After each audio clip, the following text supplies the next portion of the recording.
500 people are given free entrance, how many students do you expect to see on that program? And at the end of the day, you don't go to any school and see any of these promoters contributing immensely to the development of education, which is attaching it to their own personal interest. And students, as students, we should understand what is to the interest of an individual is not to the interest of the public. Some regions started, when they are finishing grade 12 or grade 9, they start burning their uniforms. To me, the worst thing about that is about 20 children will sit to this grade 9 examination, 20,000.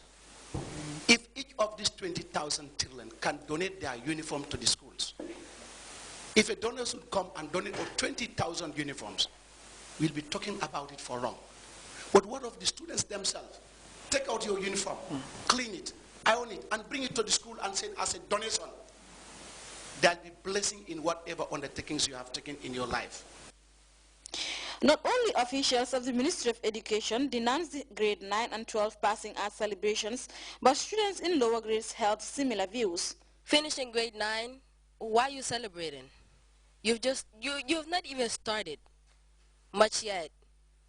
Grade 12, okay, you have started 10%. Grade 12 determines your future. Grade 9, you've just started. You don't even know what you want to be at. Passing out, if you want to have special occasions in school, that's why we have the staff, the co-workers, your principals, and all of that. You sit down with them, have a meeting.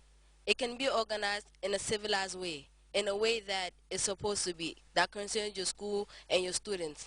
But having it outside of the school, number one, is unsafe. Number two, you're representing your school in a bad way. The message is therefore simple. Grade 9 and 12 passing out celebrations organized outside schools should terminate with immediate effect. The Education Ministry curves the cooperation of parents and, most importantly, challenge institutions who usually play host to such events to desist from it. For Grts News, I am Fatou Jassi. We'll be back with news from outside the Gambia after this break.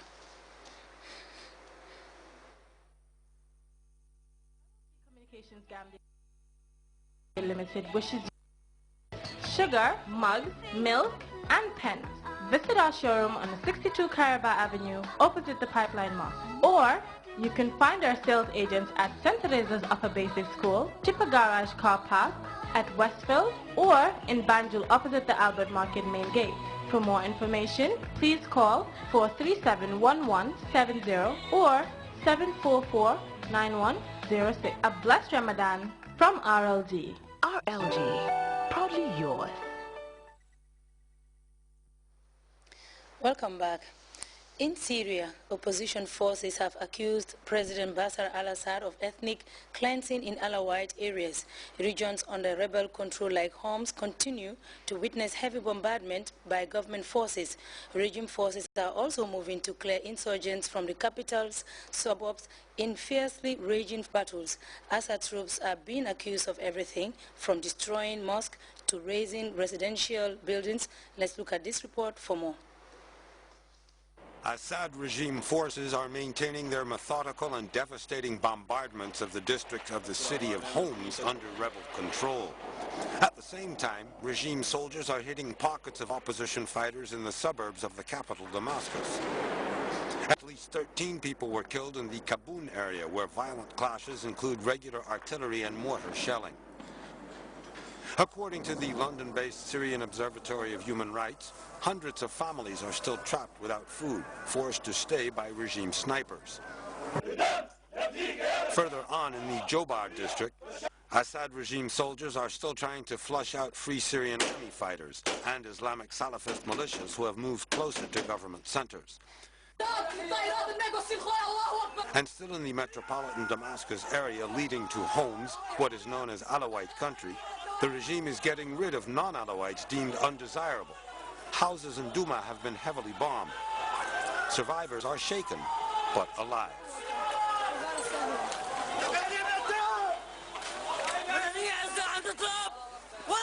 You are shooting at civilians. I swear we will come and kill you with our shoes, Bashar, you dog.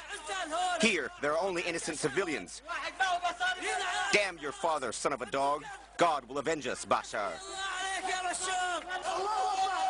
In this living hell, the majority Sunni opposition has accused the regime of destroying some 1,500 mosques and seeking to redistribute the population of the country.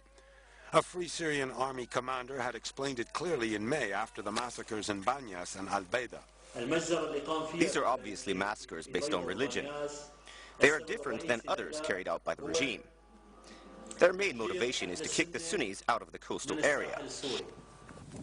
Kamal Hamami was decapitated 4 days ago by Al-Qaeda Islamic radical fighters who had come from Iraq, also Sunnis. His killing has opened a major front among Sunni opposition fighters. Sectarian violence and bombings continue to escalate in Iraq amid growing hostilities between Sunni, Shiite and Kurdish communities.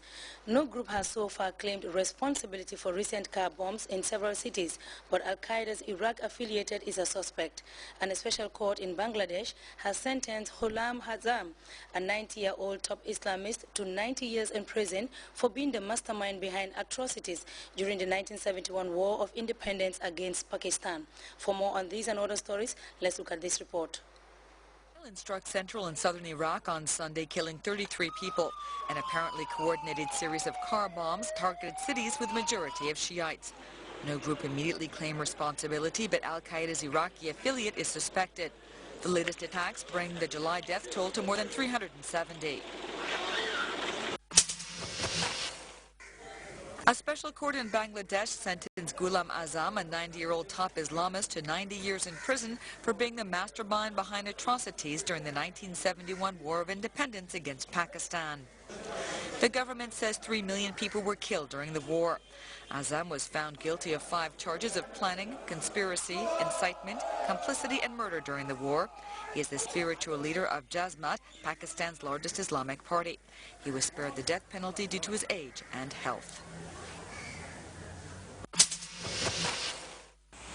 North and South Korea failed Monday for a third time to reach an agreement on reopening a jointly run industrial estate. The complex, which opened in 2004, is 10 kilometers north of the heavily fortified border. It's a rare symbol of cooperation between the two sides. This third round of talks followed 2 other failed attempts this month, but the two sides will meet again on Wednesday. North Korea said the outcome of the Kaesong talks would affect overall relations. Sprint stars Tyson Gay and Asafa Powell shocked the athletics world when they both failed drug tests Sunday. Gay, a 30-year-old American who was world champion in 2007 and the fastest man in the world this year, tested positive for a banned substance, and he immediately withdrew from next month's world championships. Gay said he made a mistake and was let down by someone else. Jamaican sprinter Powell, a former 100-meter record holder, confirmed that he too had tested positive and for a banned stimulant. But he denied any wrongdoing. Now, the journalist who broke the Edward Snowden story say the man who revealed the existence of a U.S. surveillance program has even more damaging information, but that is his insurance policy. Now, the Guardian's Glenn Greenwald says it could be quite a nightmare for the U.S. government if the information is revealed. Now, for weeks, Snowden has been holed up in a Moscow airport. Russian immigration officials say they have not yet received any application from him for asylum, but several countries in Latin America have offered Snowden refuge, and one of them is Ecuador. But there is a touch of irony in that, and as Rafa Romina explains, a new law there bans the publication of certain private communication. Front page news in Ecuador, 19 media companies have to get rid of parallel businesses.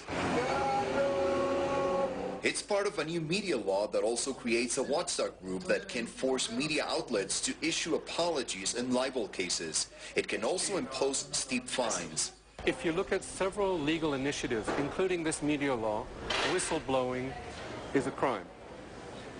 And you see it in this media law, you see it in other restrictions that are being planned in a new penal code. Kufner and other journalists find this part of the law ironic, since Ecuadorian President Rafael Correa has said his country would grant asylum to leaker Edward Snowden and has been helping Julian Assange. An Ecuadorian journalist doing the same in his country, he says, would face harsh penalties. Absolutely. If it was not Edward Snowden but Eduardo Sanchez, he would have had a lot of trouble. That's a double standard. That is a double standard. In 2011, columnist Emilio